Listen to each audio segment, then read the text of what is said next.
Come to Prime Minister's question, Samir Khan. Number one, Mr. Speaker. Prime Minister. Mr. Speaker, tomorrow marks 13 years since 6 young British soldiers were on patrol in Afghanistan when their vehicle was struck by an explosive, tragically killing them all. Sergeant Nigel Coop was 33. Corporal Jake Hartley was 20. Private Anthony Frampton was 20. Private Daniel Wade was 20. Private Daniel Wilford was 21. And Private Christopher Kershaw was just 19, a teenager. Tomorrow also marks the 18th anniversary of the death of Benjamin Reddy, a 22-year-old serving with 42 Commando Royal Marines, killed in Helmand Provost in 2007. These men fought and died for their country, our country. And across the wars in Afghanistan and Iraq, 642 individuals died fighting for Britain alongside our allies. Yeah. Many more were wounded. We will never forget their bravery and their sacrifice. And I know the whole House will join in me in remembering them and all those who serve our country. Yeah. Mr. Speaker, this morning I had meetings with ministerial colleagues and others. In addition to my duties in this House, I shall have further such meetings later today. Samir Khan. Thank you. Mr. Speaker, the Prime Minister has rightly made growth his key mission, but can he outline for my constituents in Southampton Test how our employment rights bill will not only deliver improvements for them, but also put more money in their pockets as part of our plan? Well, I thank my honourable friend. She's doing a fantastic job for her constituents. The Employment Rights Bill is the biggest upgrade to workers' rights in a generation. It will benefit more than 10 million workers in every corner of the country. It will tackle low pay, poor conditions and poor job security that hold our country back. It is pro-worker, pro-business and pro-growth. We now come to the Leader of the Opposition, Kemi Bernal. Thank you, Mr. Speaker. Divisions between Ukraine and the US only serve Vladimir Putin. Yeah. President Zelensky is right to try and rebuild his relationship with President Trump. He is keeping a cool head under very difficult circumstances. And I was glad to see President Trump receive his letter positively. What is the Prime Minister doing to help rebuild their relationship after a challenging week? Minister. Well, she's absolutely right that we need to do everything we can to ensure that the US, Europe and Ukraine are working together on lasting peace. And I'm doing everything I can to play my part in that, in regular contact with all of the key players at the moment, including talking to President Zelensky yesterday afternoon. Mr. Speaker, I thank the Prime Minister for that answer.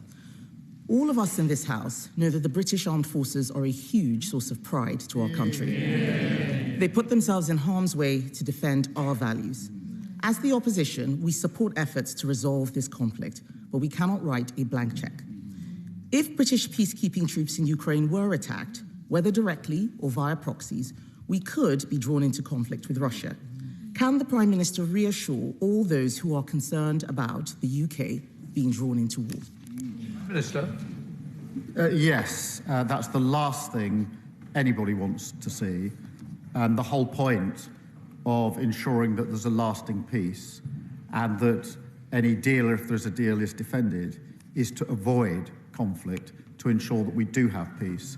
The way to ensure we have peace is to ensure there are guarantees for any deal that is in place, because the surest risk that there will be conflict is if Putin thinks that he can breach any deal that may be arrived at. The Prime Minister is quite right, and we on this side of the House agree with him. The objective for his visit to Washington was to get that US security guarantee for Ukraine, and I commend his efforts in this very difficult task, but nonetheless, on Monday, the United States withdrew military aid for Ukraine. Can he update the House on the steps he is taking to persuade America that it is also in their national interest to provide a security guarantee? Prime Minister. I'm pleased to inform the House that On Thursday of last week, we did discuss security guarantees. The President made absolutely clear his commitment to Article 5 of NATO, absolutely clear that he would have our backs because of the relationship between our parties, and agreed that our teams would sit down together to talk through security guarantees.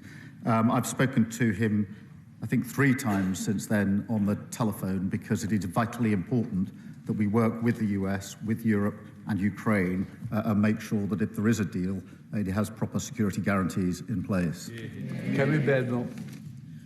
Mr. Speaker, I know the Prime Minister is not able to comment on specific intelligence matters, and I'm certainly not asking him to do that.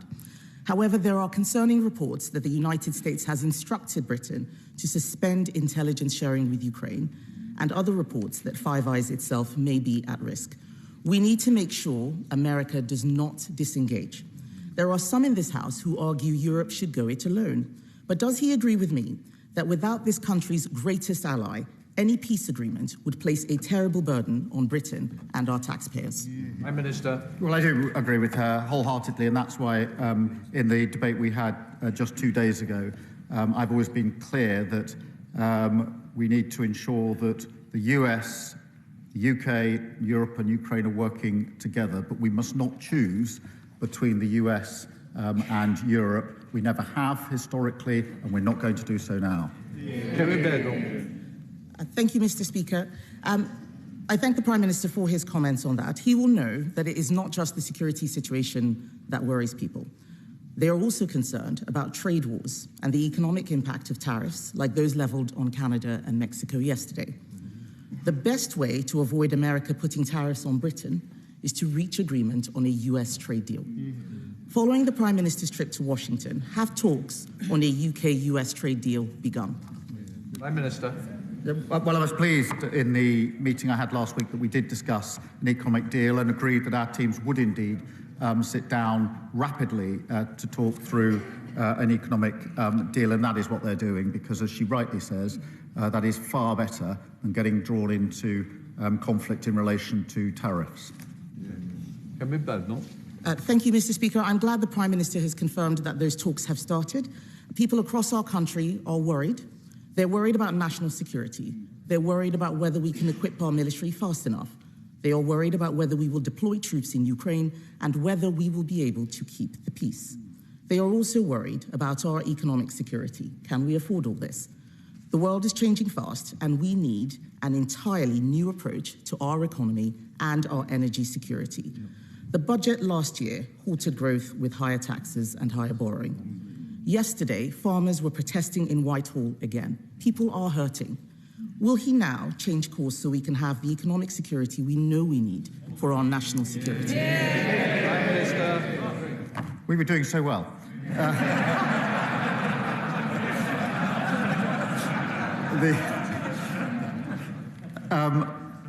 What we inherited was insecurity in our economy. We inherited a £22 billion black hole, and we have now turned that around. We've got the highest investment coming into our economy. We've got wages higher than prices. We've got 3 times interest rates have been cut. That's the difference between stability with Labour and instability with the party opposite. Thank you, Mr. Speaker. I commend the Prime Minister for his decisive leadership that he has shown in Europe and at home to bolster our collective security. The £13.4 billion increase in defence spending has been very much welcomed in my constituency of Stevenage. Can the Prime Minister outline how that increase in defence spending will boost jobs and growth in places like Stevenage, and would he like to join me in visiting some of those businesses? Prime Minister. Well, I thank him for his question. Our plan for change is built on national security, and that has to go hand in hand with economic security. And as we're returning to 2.5% for the first time since a Labour government, that investment must mean UK skills, UK jobs and UK apprenticeships. And I was very pleased that on Monday we were able to announce a new hub and new spending targets to help 12,000 SMEs access the supply chain, which will boost economic growth, and that'll be really important in so many constituencies. And of course, I'll consider his invitation. Leader of the Liberal Democrats, Sir Ed Davey. Thank you, Mr. Speaker. Yesterday, I visited Kingston's Army Reserve Centre, met members of the Royal Army Medical Service who'd served in Iraq and Afghanistan very bravely. So can I associate myself with the Prime Minister's initial remarks? On Monday, the Prime Minister rightly said a minerals deal only was not a sufficient security guarantee for Ukraine.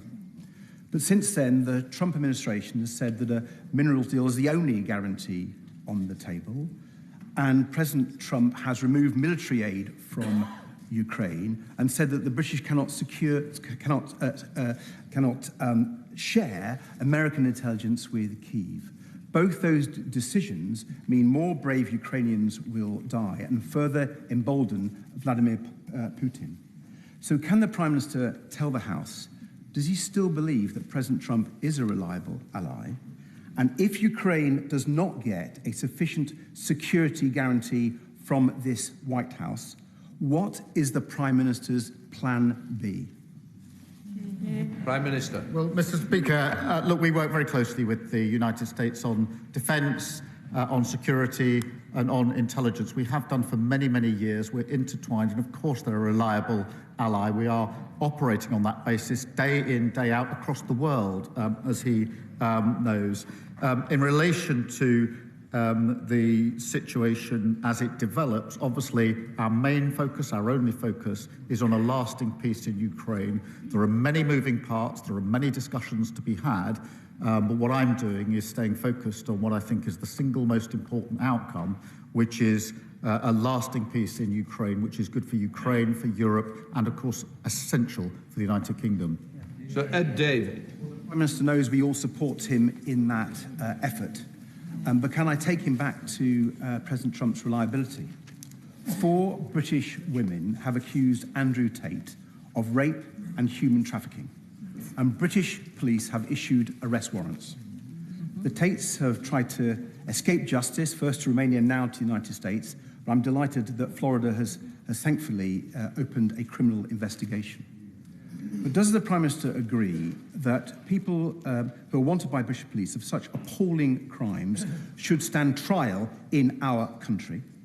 And given his assessment that President Trump really is a reliable ally, will his government request an urgent extradition of the Tate brothers? Prime Minister. This is a live issue, as he'll appreciate, and therefore I'll tread carefully. But the principle is absolutely clear. Justice must be done in all cases, including in this case. But I won't go into the details because this is a live case, as he knows. Steve Race. Thank you, Mr. Speaker. I'm supporting many parents in Exeter who are struggling to get the support they need for their children within the SEND system run by Devon County Council. One parent told me that their child was excelling, but after undergoing major surgery, she needed additional support to get back into a mainstream school setting. That hasn't been possible due to the disarray of the SEND system in Devon, and this child is now missing out. I welcome the new money going to the system. Can the Prime Minister provide an update on government work that will also reform the SEND system to make sure every child in Exeter has the best start in life? Prime Minister. Well, thank him for raising this familiar topic. We inherited a SEND system that failed to meet the needs of children and families, and that's why we're investing £1 billion in SEND alongside £740 million for councils to improve inclusivity and expertise in mainstream schools and to make sure special schools can cater for children with the most complex needs. We're working closely with partners in Devon to deliver an accelerated progress plan and have deployed SEND advisors to offer support to the local authority. Liz Saville-Roberts. By cozying up to Putin, Trump is making Europe less safe. We all recognise the need for Europe to adapt. Germany is changing its fiscal rules to boost investment in defence and infrastructure, creating a €500 billion fund to strengthen its future. Will the Prime Minister please consider a similar approach, focusing on strategic investment rather than imposing further hardship on the poorest through cuts to welfare and cuts to international aid? Well, Mr. Speaker, as she knows, I think it's very important if we're to increase defence spending, which we are, to have that fully costed, fully funded, and to put that plan before the House, which is what I did last week. But she talks about fiscal rules, she talks about funding. I have to say, it was highly regrettable that Plaid voted against £1.6 billion to fund public services in Wales. She needs to explain how that helps her constituents and the people of Wales. Kim Johnson. Thank you, Mr. Speaker. This year marks 40 years since the Swan Report exposed systemic racism and discrimination in the education system. And regrettably, none of those recommendations were implemented. One of the most damning injustices in that report was the misclassification of mainly black children as educationally subnormal, as identified in Steve McKean's BBC documentary. And given the historic nature of this and the impact it had on so many, will the Prime Minister consider a public inquiry to provide justice and recompense for those who have been affected? Prime Minister. Well, I thank you for raising this really important issue. All children, young people, must be treated fairly, and there's no place for hate or prejudice in our education system. I'll make sure she gets a meeting with the relevant minister to discuss this further. Chris Law. Thank you, Mr. Speaker. This week, President Trump has ended military aid to Ukraine, reportedly banned the UK sharing US intelligence with Ukraine, and is now seeking to lift sanctions with Russia to appease Vladimir Putin, a murderous, lying dictator. Regrettably, it's clear for now the US can no longer be relied upon for security and peace in Europe. So will the Prime Minister provide leadership to our allies by urgently making the decision to be the first leader to release seized Russian state assets to Ukraine under the established principle of international law, so that Putin must pay as the aggressor? Minister. Mr. Speaker, on the question of assets, obviously we're using the profits, the interest on the assets to help fund Ukraine, and we are looking with others at whether it's possible to go further, and obviously I'll update the House if that's possible. But I have to say, at a time when defence and security in Europe, in the UK, needs to be ramped up for all the reasons that he readily understands, for the SNP to maintain its position that it wants to get rid of the single most effective deterrent that we have, the nuclear deterrent, really has to be explained in its historical context. Paul Davies. Thank you, Mr. Speaker. Labour is rolling out free breakfast clubs in primary schools, starting with 750 schools, including Scapegoat Hill Junior Infants School in my constituency. Under the Tories, only 1 in 10 schools had these clubs. Labour will make them available for all children. This will help break down barriers to opportunity for every child. I know the Prime Minister is as determined as I am to tear away the link between background and success. So will you update the House on how we are going to do that through Labour's plan for change? Minister. Well, I thank him for his question. Labour promised free breakfast clubs in every primary school, and the first 750 will open in April, giving every child the best start in life through our plan for change. It will also put up to £450 a year back in the pockets of working families. I'm delighted, Mr. Speaker, to say that 2 of the breakfast clubs will be opening in the constituency of the Leader of the Opposition in April, and I hope she'll welcome them when they do. Ian Solomon. Thank you, Mr. Speaker. On Monday, the Prime Minister talked about creating defence jobs across the country as we rebuild our defence industrial capacity.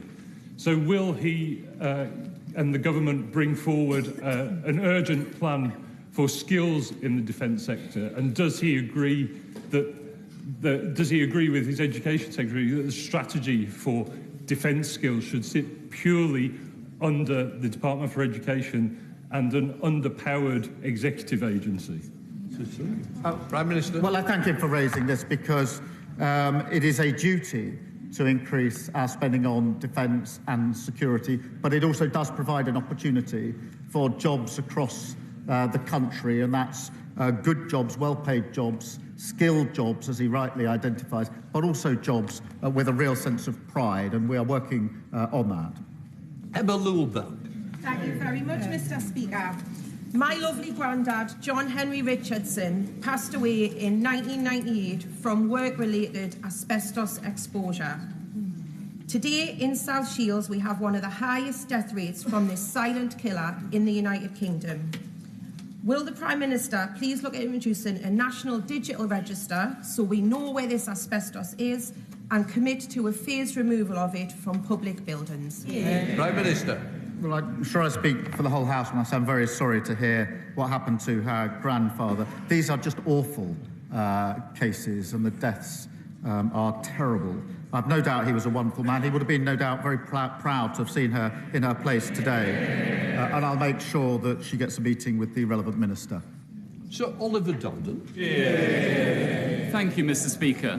St Hilda's Girls' School looks set to join Emmanuel Jewish Prep as the second school in Bushey alone forced to close because of Labour's VAT hike. This is a double hit to aspiration. First, the parents, many of whom not wealthy, who have described the significant sacrifices they have made to send their children to these schools. And secondly, to the excellent local state schools, including the one that I attended, which simply do not have the places, meaning this policy won't even save money. So may I therefore urge the Prime Minister, even at this late stage, to look again at the failures in this policy. Prime Minister. I don't doubt the aspirations of all parents in relation to their children. But I mean all parents. What we've been able to do is to make sure we release the funding to ensure that our state secondary schools have the teachers they need. And there's no point the party opposite pretending that they're interested in state education when they left them without the teaching they needed. Dr. Richard Ball. Thank you, Mr. Speaker.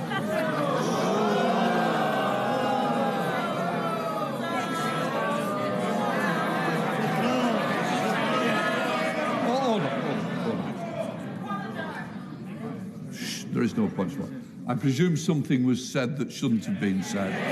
I'm sure the member would like to withdraw what was said, if they've anything about them. Withdrawn. Very well. Let's carry on. Dr. Maria Timbon. Thank you, Mr. Speaker. 48 children that we know of have been killed by known domestically abusive parents during court-permitted contact visits, including Paul and Jack Seitz, who were tragically murdered at the hands of their father in a house fire. Their mother, my constituent Claire Throssell, has campaigned against the presumption of contact, which allows such abusers to have unsupervised contact with their children. Will the Prime Minister meet with Claire and I to discuss the urgent need to remove the presumption of contact in law? Prime Minister. Can I pay tribute to my honourable friend and to my honourable friend, the member for Calder Valley, who've both raised this critical issue? And can I particularly pay tribute to Claire? Her courage and strength is outstanding. Mr. Speaker, family courts must never be used as a tool that domestic abusers can use to continue their appalling abuse. And we're expanding a number of pathfinder courts to protect the welfare of children and reviewing the presumption of involvement that she raises. Richard Ford. Thank you, Mr. Speaker. Daniel Coffey from Columpton lost his life while serving in Iraq. His grandfather said yesterday that Vice President J.D. Vance should have a lot more respect for those who lost their lives, in response to the Vance comment that some random country that hasn't fought a war in 30 or 40 years. Will the Prime Minister gently remind the US government the UK was there for the US following the 9/11 attacks when Lord Robertson invoked Article 5, and that we were there for the US for the intervention in Iraq, and they might remember our long-standing friendship when we think about security guarantees for Ukraine?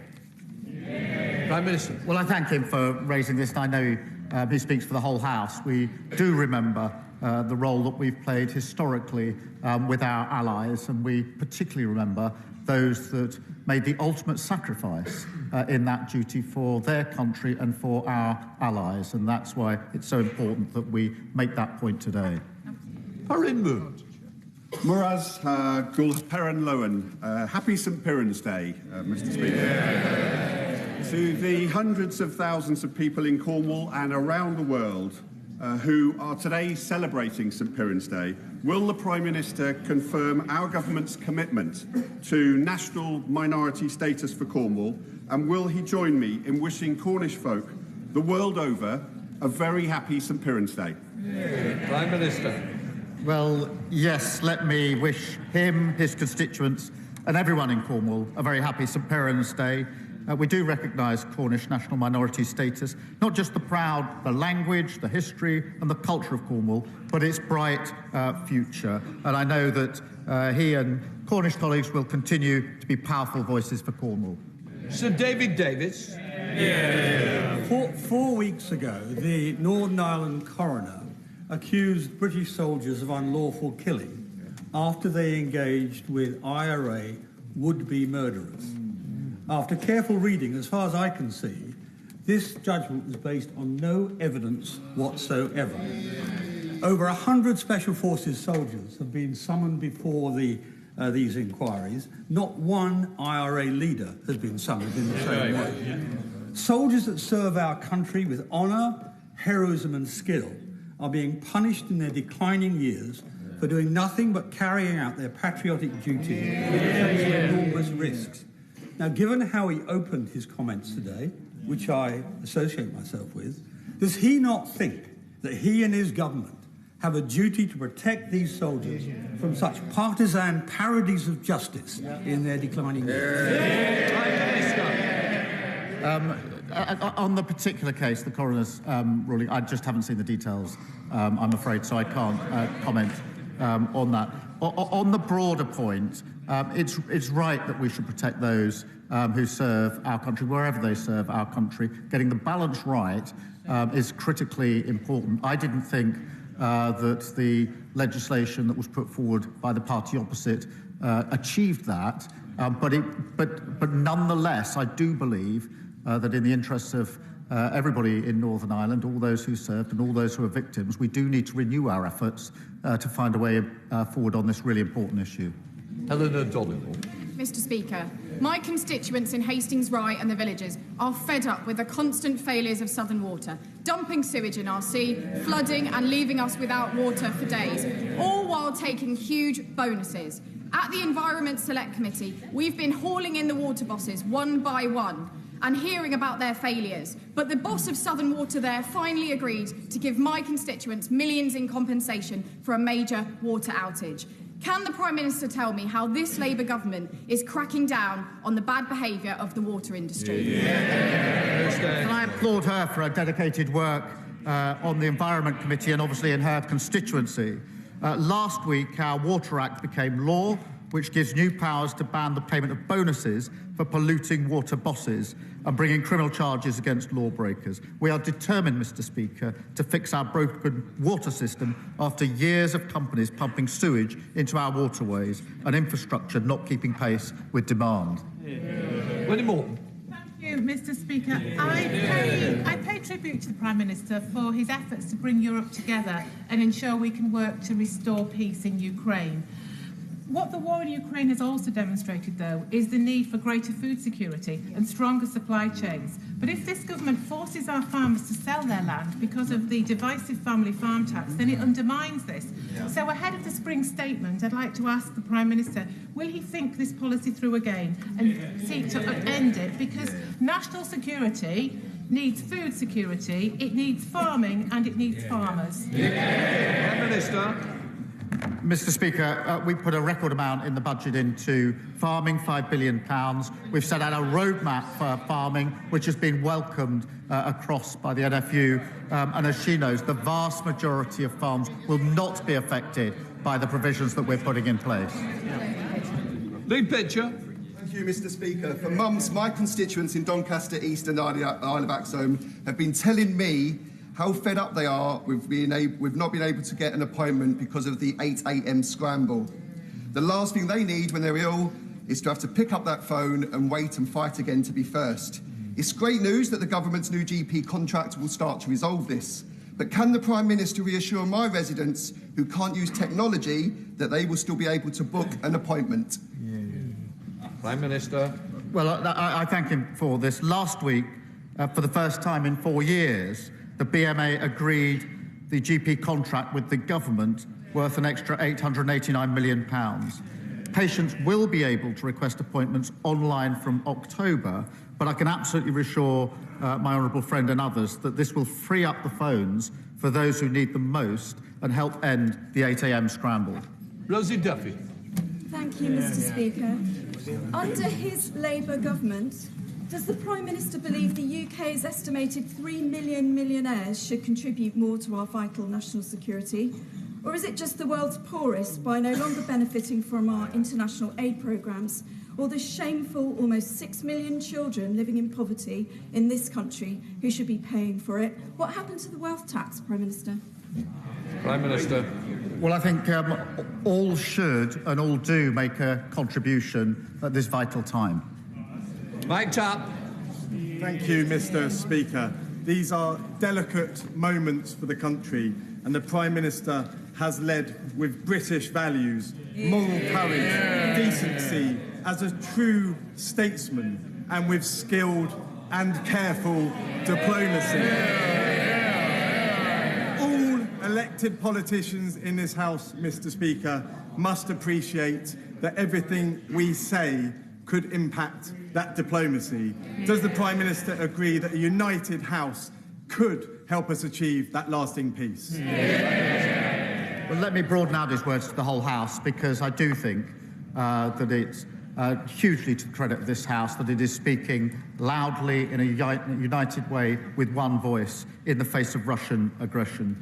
And that is why we must have lasting peace based on the sovereignty and security of Ukraine.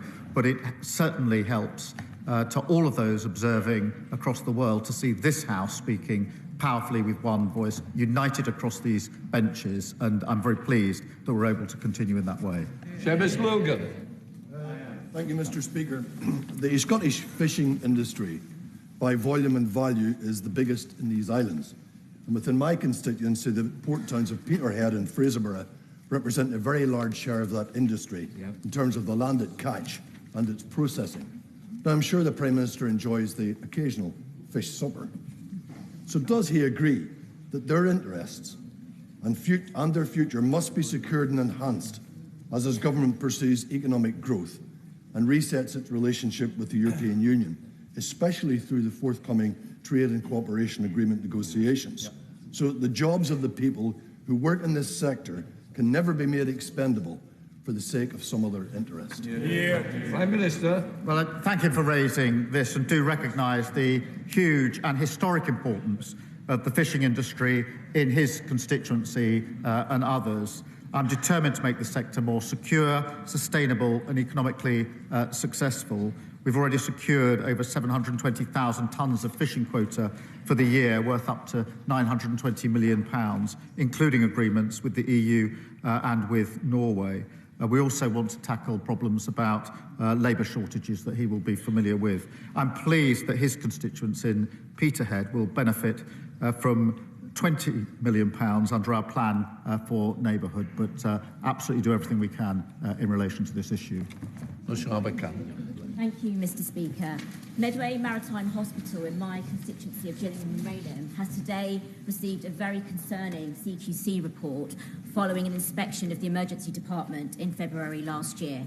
Testimonies include patients having to wait up to 50 hours to be seen, and others being told to soil themselves because there were staff that were not available to take them to the bathroom. Will the Prime Minister please outline what this government will urgently do to tackle the crisis in our NHS after 14 years of absolute Tory mismanagement? Prime Minister. Well, thank her for raising this case. Her constituents deserve the highest standard of care. The party opposite left the NHS in an absolutely dire state.